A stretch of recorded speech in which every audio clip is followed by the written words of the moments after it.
속에서 날마다 가지고 다니는 것들이 있습니다. 혹시 여러분은 매일 일상생활 속에서 하루도 빠지지 않고 갖고 다니는 거 있습니까?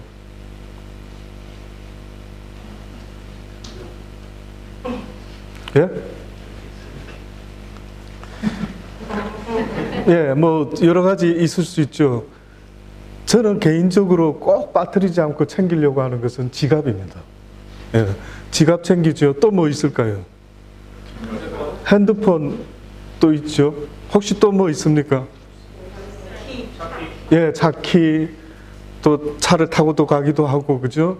또 뭐 오늘 같이 깜빡 가스불을 또 켜놓고 켜놓고 얹어놓고 무엇을 얹어놓고 온 것은 아닌가? 또 이런 걱정 때문에, 그죠? 체크를 다시 한번 해봐야 되고. 매일의 우리의 일상생활 속에서 보면은요, 뜻밖에도 날마다 가지고 꼭 챙겨서 일상을 보내야 되는 것들이 분명히 있습니다. 근데 여러분, 혹시 그것들 중에 하나라도 잃어버려 보신 적이 있습니까? 있죠. 뭐 지갑을 잊어버렸다, 핸드폰을 잃어버렸다. 그러면 어떻게 하십니까? 찾죠. 찾습니다.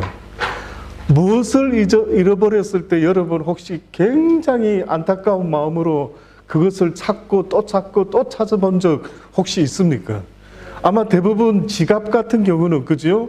아, 이거 어디다 내가 두었지? 내가 어디다 두고 잊어먹었는 건가? 라는 생각을 하면서요, 아마 굉장히 열정적으로 찾을 겁니다. 그와 마찬가지로 성경이 우리에게 말씀하는 게 있습니다. 뭐냐면은, 너희가 실제 잃어버린 것이 있다라고 성경은 알려줍니다. 각 개개인이 잃어버린 것이 사람마다 차이가 있고, 그 귀중품이 누구에게는 귀중하지만 누구에게는 덜 귀중할 수도 있겠죠. 그러나 하나님이 성경을 통해서 우리에게 알려주시는 것 중에요, 너희는 이것을 잃어버렸다, 아주 큰일이 났다, 이것을 어떻게 하면 좋겠느냐라고 하는 그것이 있다라는 겁니다. 그게 뭘까요? 그게 뭘 것 같습니까? 하나님이 걱정하시면서 이거를 제발 내가 찾아주고 싶으니 좀 한번 찾아보아라, 좀 원해보아라 라고 하는 것이 사실은 있습니다. 그것이 바로 오늘 본문에 말씀하는 것처럼요, 성령이라고 하는 것입니다. 성령. 성령은 하나님의 영입니다. 여러분과 저는 이 세상에 태어났을 때 어떤 영으로 말미암아 웨이크업 했는가라고 보니까, 성경에서 알려주는 말씀은요, 우리는 하나님의 생기로 웨이크업 했는데 보니까 성령이 되었더라, 이렇게 이야기해요. 여러분과 저는 영물이 됐어요. 영물이라는 것은 이 육적인 세상을 초월한 존재의 상태를 영물이라고 말을 하는 겁니다. 다시 말하면 육은 여기에 있고 육의 것을 먹어야 살아갈 수 있지만은, 영이라고 하는 것은 육의 것과 상관없이요, 하나님의 것, 하나님의 나라, 하나님과 함께 있을 수 있는 그러한 존재, 이것이 바로 영입니다. 그래서 여러분과 저는 두 종류의 것이 결합이 되어 있어요. 육은 이 세상의 것으로 만들어져 있지만, 이 속에 담겨져 있는 우리의 영은 하나님으로부터 나온 신령한 영이라는 것을 성경이 말합니다. 그래서 인간이 처음에 지음을 받았을 때 성경도 뭐라고 말씀하고 있느냐 하면은, 우리가 우리의 형상을 따라 우리의 모양대로 우리가 사람을 만들고, 그로 바다와 고기와 공중의 새와 육축과 온 땅과 땅에 기는 모든 것들을 다 다스리게 하죠. 인간이 하나님의 형상을 따라 지음받았을 때 그냥 이런 모습으로 지어진 것으로 that's it 하고 끝난 게 아니라는 거예요. 능력이 있었던 거예요. 능력. 어느 정도의 능력이 있었느냐 하면은, 바로 그 사람들이 이 세상에 있는 바다의 고기와 공중의 새와 육축과 온 땅에 기는 모든 것을 어떻게 했다고요? 다스리자. 그 정도로 능력이 출중했습니다. 하나님의 형상이라는 것은 하나님을 방불하게 하는 거예요. 그래서 예수님도 뭐라고까지 말씀했느냐면 하나님의 성령이 너희들에게 임하게 되면 너희들은 어떻게 보면 나보다 더한 것도 할 수가 있다. 예수님은 바다를 명해서 잠잠하라 하니 잠잠하기도 하죠. 죽은 자를 일어나라 하니 살아나지 않습니까? 예수님은 말씀 한마디로 능치 못할 일이 없었던 겁니다. 어떤 이는 말하기를 이 산을 들리워서 바다에 빠뜨리려 해도 빠뜨린다 했더니만 그게 하나의 비유법이지 않겠는가라고 생각하는 사람도 있지만요. 실상은 비유법이 아닌 겁니다. 어떤 면에서는 하나님의 능력이 회복된 사람은 무엇이든지 명령하면은 이 자연 삼라만상은 그 하나님의 형상을 닮은 아담과 하와에게 순복하도록 그렇게 되어 있는 겁니다. 대단하죠. 저와 여러분이 그 정도로 대단한 모습으로 이 땅에서 지음을 받았다라고 성경이 말씀하고 있습니다. 그런데 우리는 그 형상을, 그 능력을 잃어버리고 말았어요. 그래서 지금 저와 여러분은 병들어 있는 모습입니다.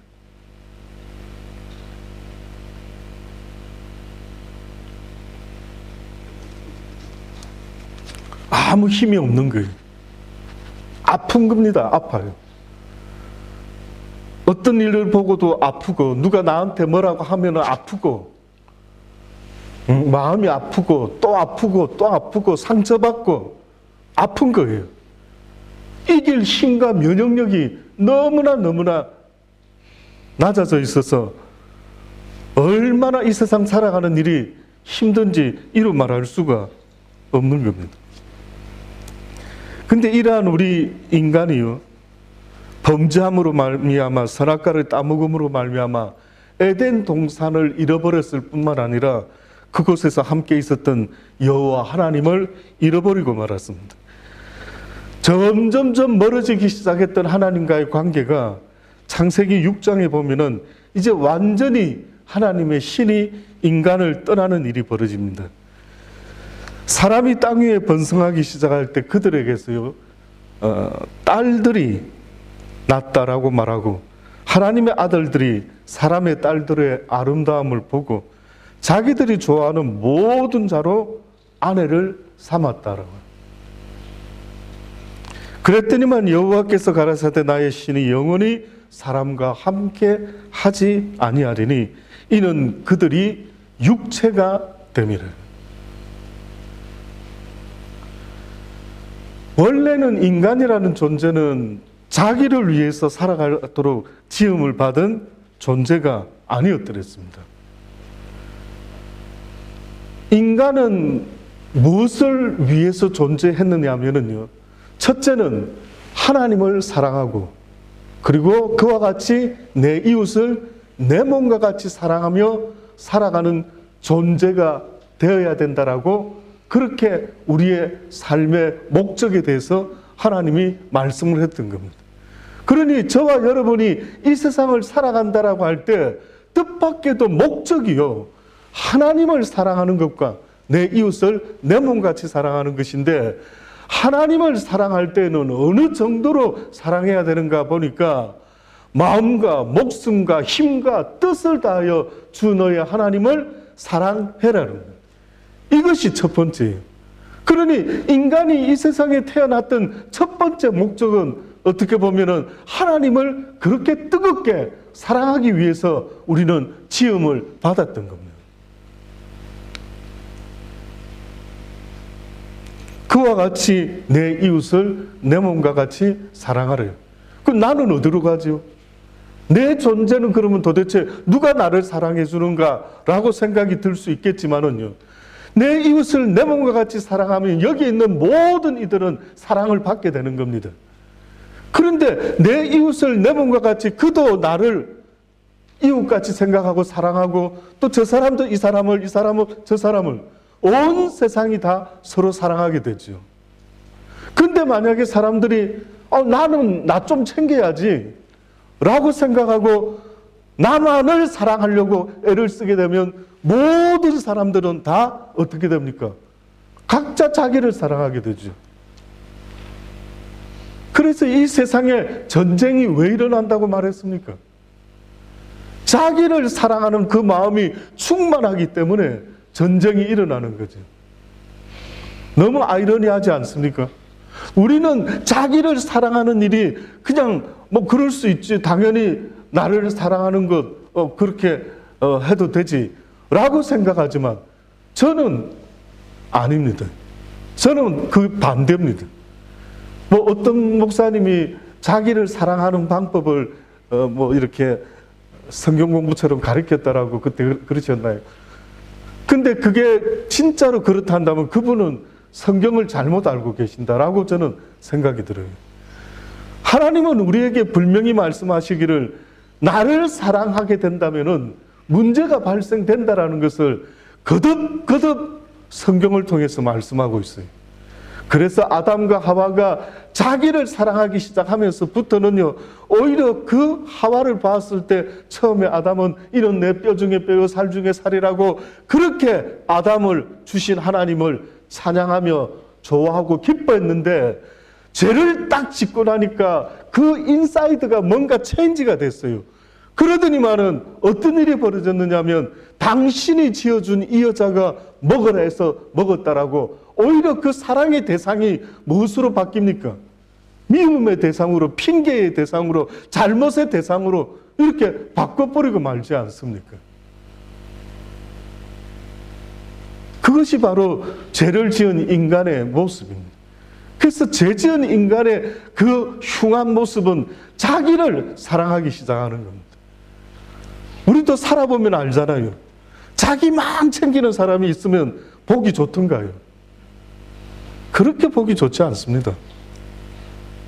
아무리 나는 어렵다 할지라도 그래도 최선을 다해서 도울 수 있을 때 도우려고 하고 애를 쓰는 이 모습이 본이 되고 참 좋다라는 그런 생각을 하지 않습니까?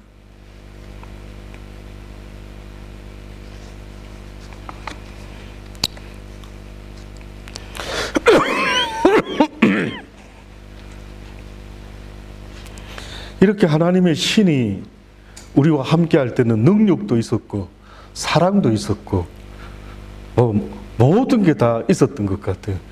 근데 이 하나님의 신이 인간을 떠났는데 어느 때 떠났는가 보니까 사람들이 각기 자기가 좋아하는 모든 자로 아내를 삼기 시작하면서부터 하나님은 그들을 떠났다라고 말합니다. 나의 신이 영원히 사람과 함께 하지 아니하리니 이는 그들이 육체가 됨이라.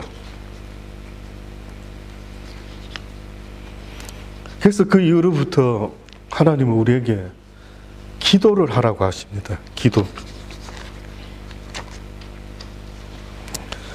기독교인과 세상 하나님을 알지 못하는 사람의 차이가 있다면은 기독교인은 기도하는 사람입니다.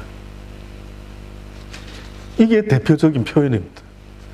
저 사람들 기독교인이래 라고 한다면 교회 다니는 사람? 이런 표현도 있을 수 있겠지만요. 실제로 하나님이 기뻐하는 표현이 있다면 그럼 저 사람들은 기도하는 사람이겠네? 라고 말하는 것, 이것이 사실은 더 하나님이 기뻐하는 자의 모습일 수 있습니다.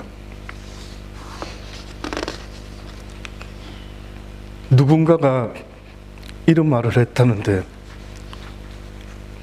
100% 동감이 됩니다. 기도는 설교보다 더 위대하다. 왜냐하면 설교는 하나님에 관하여 말하는 것이지만 기도는 하나님과 말하는 것이기 때문이다. 동감하실 수 있습니까? 설교는 하나님에 대하여 about이라고 한다면은, 그러나 기도라고 하는 것은 그냥 정말 다이렉트로 하나님께 직접 그냥 이야기를 나누는, 이것이 바로 차이가 있다라는데, 과연 무엇이 더 중요할 것인가 라고 물어보신다면 저도 기도가 100% 중요하다. 그러면 왜 설교도 아니고 성경 공부도 더 중요할 수 있는데 왜 기도를 하는 것이 그렇게 중요할 수가 있을까? 왜냐하면은 바로 그 시간에 하나님의 성령이 그에게 임하게 된다면은 더 이상 바이블 스터디를 할 필요가 없는 겁니다. 그만큼 대단한 게 하나님의 성령입니다. 그래서 언젠가 지금 몇 주간 계속 이 이야기를 드리지 않습니까? 성령을 구해야 된다. 성령을 구하고 찾고 두들기고, 그래서 오늘 이 표현이 이렇게까지 표현을 했던 게 바로 이 성령 때문인 것입니다. 구하라 그러면 너희에게 주실 것이요, 찾으라 그러면 찾을 것이요, 문을 두드리라 그러면 너희에게 열릴 것이니 구하는 이마다 받을 것이요, 찾는 이가 찾을 것이요, 두드리는 이에게 열릴 것이라. 계속해서 찾고 구하고 두드리려는 이 이야기가 과거에는 저는 어렸을 때는 이런 쪽으로 많이 들었어요.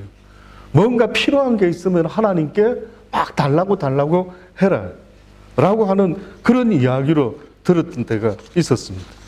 물론 필요한 것을 구하는 그런 이야기도 될 수가 있겠죠. 그러나 실제 하나님이 주기를 원하시는 것, 그것은 바로 성령이라고 하는 것을 하나님은 우리에게 주기를 원하신다라고 말씀하고 있는 겁니다.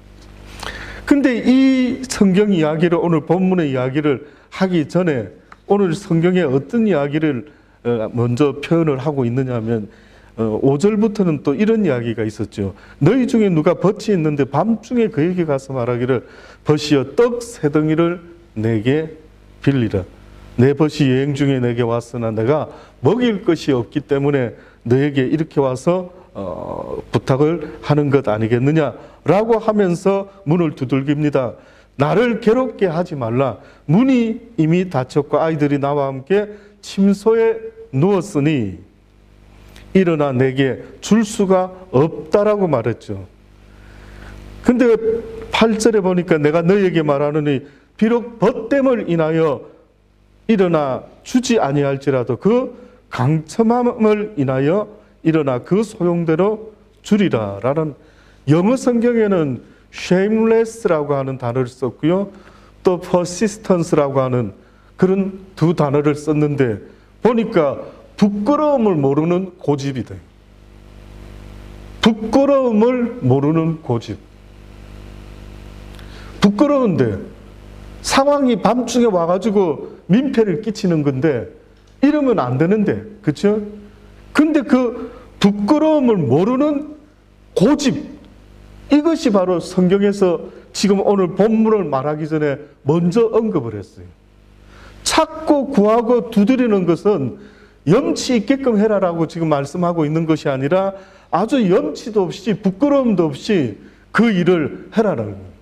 그러니까 성령을 구하는 일에 있어서는 여러분이 예의를 차리고 뭐 어떻게 경우를 차리고 막 적당히 해야지 이렇게 안 해도 된다. 성령을 구하는 것은 정말 제정신이 아닌 사람처럼 막 눈만 뜨면은 주십시오. 눈만 뜨면은 주십시오. 필요합니다. 성령이 없이는 살아갈 수가 없습니다라고 그렇게 간구하는 겁니다.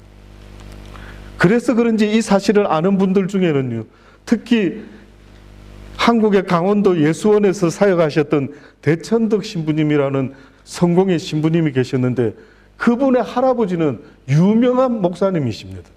R.A. 토레이 목사라는 분, 신학 공부를 하다 보면 이분에 대해서는 꼭 듣게 되는 분 중에 한 분이 바로 이분입니다. 그런데 이분이 성령 충만에 대한 이야기를 자주 하셨어요. 그분은 아침에 일어나면은 성령 충만을 위해서 하나님께 기도를 한답니다. 하나님, 성령 충만하게 도와주십시오. 왜냐하면 성령 충만하지 않으면 오늘 하루 나는 너무나 쉽게 흔들릴 수 있는 사람입니다. 하나님, 제가 성령 충만하다고 느끼지 못할 때에 함부로 말하지 않도록 도와주십시오.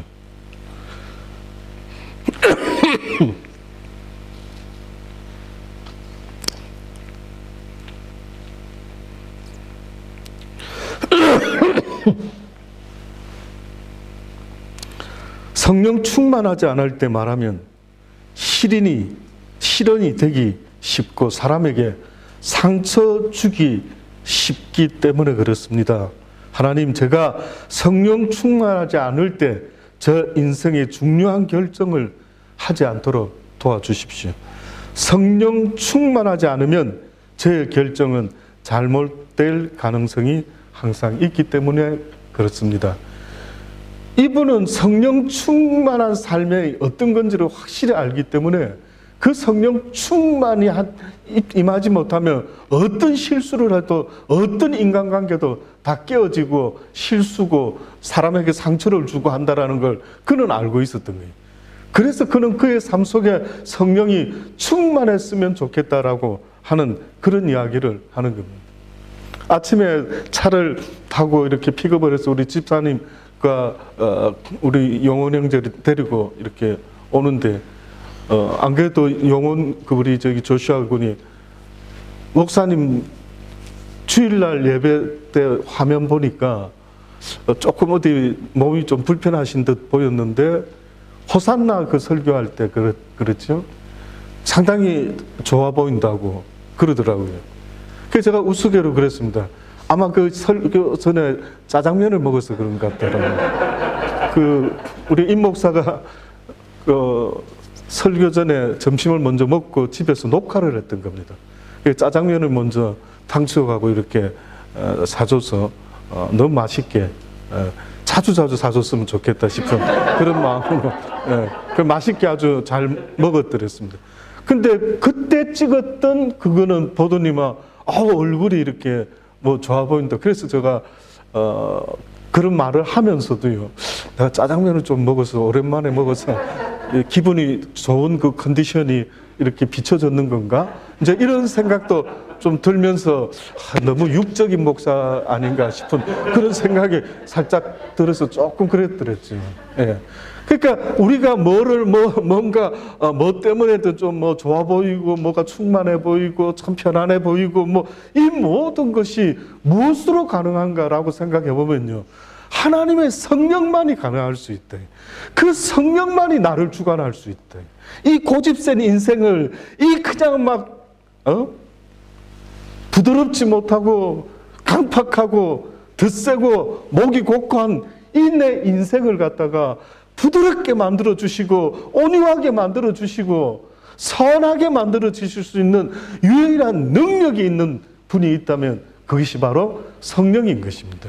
그래서 저는 우리 아이들이 어렸을 때부터요, 그 성령으로 인하여 지혜와 명철과 총명함이 충만할 수 있는 하나님의 아이들로 자라갈 수 있게 되기를 간절히 바라고 축원합니다. 그렇게 해야 됩니다.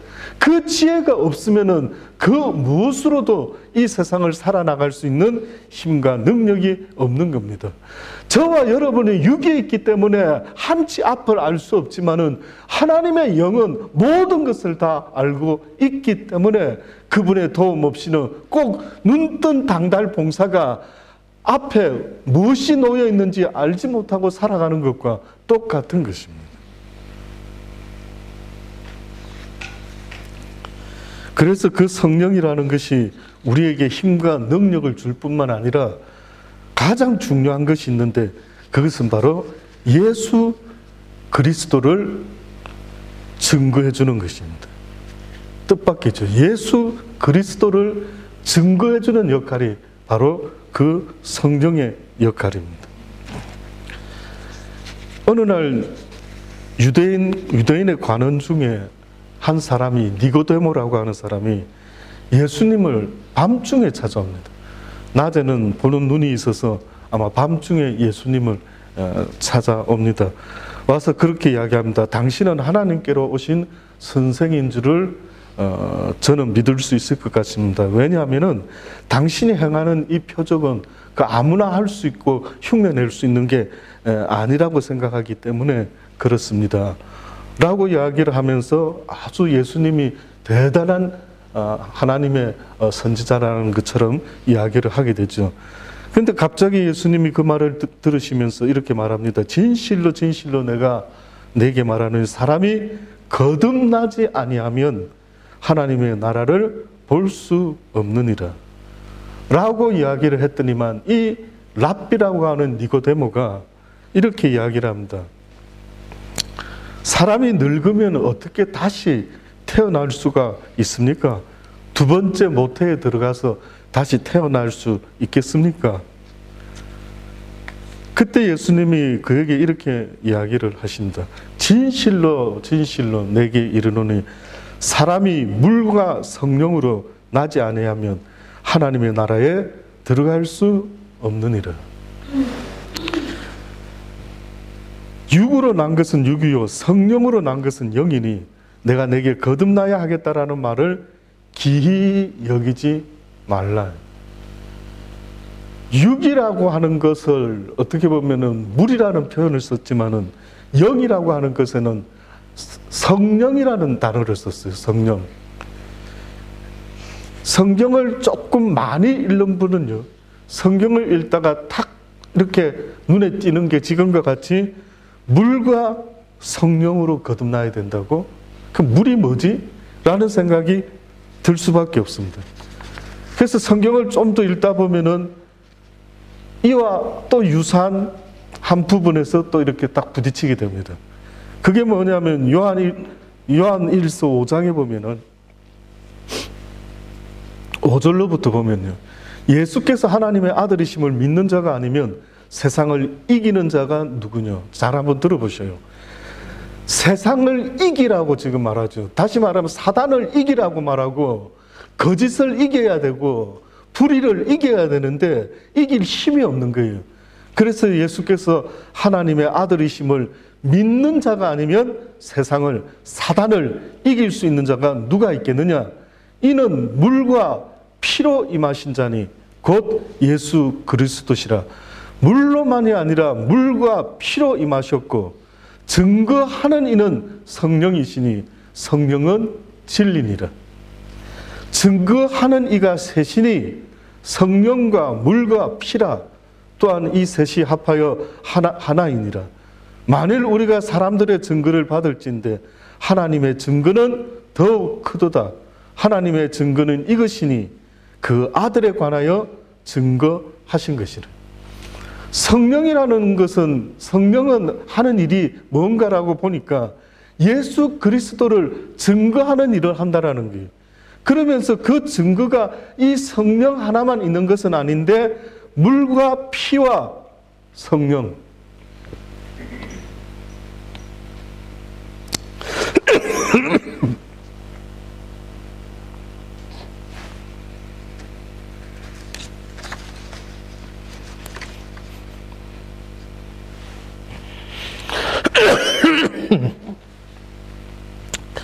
베드로전서 3장 21절에 보면은요, 히타를 조금 꺼 보실래요? 이상하게 히타만 켜지면은 기침이 나는 것 같아요. 또 끄면은 좀 괜찮은 것 같아요. 지난번에도 한 두 번 그런 것 같습니다. 베드로전서 3장 21절에 보면은요, 물은 예수 그리스도의 부활하심으로 말미암아 이제 너희를 구원하는 편이 곧 세례라. 육체에 들어온 것을 제하여 버림이 아니요 오직 선한 양심이 하나님을 향하여 찾아가는 것이라. 물이라고 하는 것은 곧 뭐라고요? 세례라고 이야기했죠 지금. 이 세례라고 하는 것은 죄를 씻는다라는 표현이 아니라 회개라고 하는 표현이에요. 회개. 세례를 받는다라는 것은 하나님 앞에 내가 회개하나이다라고 하는 겁니다. 근데 성경이 말하는 회개의 참 정의가 어떤 정의가 있느냐면 그냥 후회하는 것이 아니었어요. 회개를 하는데, 회개라고 하는 것은 그전에는 세상을 향해 가던 내 마음이 이제는 턴해서 누구를 향한다고요? 하나님을 향하여 찾아 나가는 거예요. 그전에는 모든 것이 다 세상을 향하고 모든 것이 다 나를 향하고 모든 것이 다 나의 유익을 구하며 살아갔던 나의 삶이었다라고 한다면은 이제는 내 인생의 모든 것들이 방향이 하나님을 향하여 찾아가는 것, 이것이 바로 세례라고 하는 거예요. 그래서 물이라고 하는 이 표현을 얼핏 들으면 여러분이 성경을 읽다가 이게 뭐지? 이런 느낌이 들죠. 근데 여기 성경에서는 물이라고 하는 것은 곧 세례라고 그렇게 우리에게 분명히 말씀해 주고 있는 겁니다. 두 번째가 뭡니까? 피라고 이야기했죠. 이 피는 십자가의 보혈의 피를 말하는 겁니다. 히브리서 9장에서는 이 피에 대한 증거가 있죠. 염소와 황소의 피 및 암송아지의 죄로 부정한 자에게 뿌려 그 육체를 정결하게 하여 거룩하게 하거든.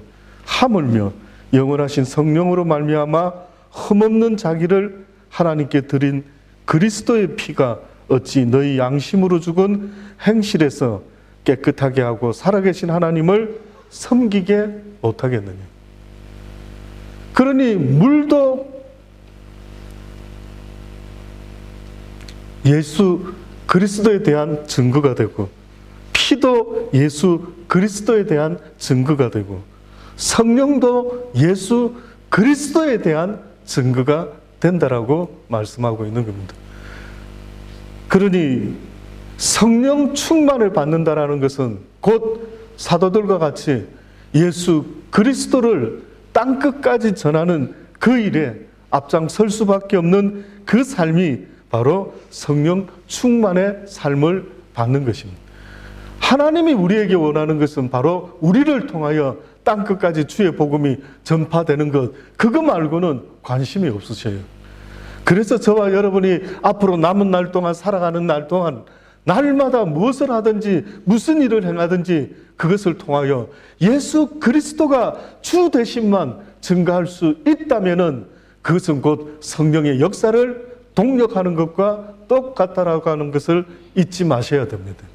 이것이 내가 이 땅에 태어난 목적이라고 하는 것을 하나님이 말씀하고 있습니다. 하나님의 목적도 그렇고 우리의 목적도 또한 그렇게 되어야 된다라고 말씀하고 있는 겁니다. 저는 여러분이 어떤 직업을 가지고 있든지 상관은 않습니다. 그러나 그 직업을 통해서요, 어떻게 하든 예수 그리스도의 향기가, 예수 그리스도의 사랑이 나타날 수 있는 그러한 통로가 될 수 있게 되기를 간절히 주의 이름으로 축원합니다.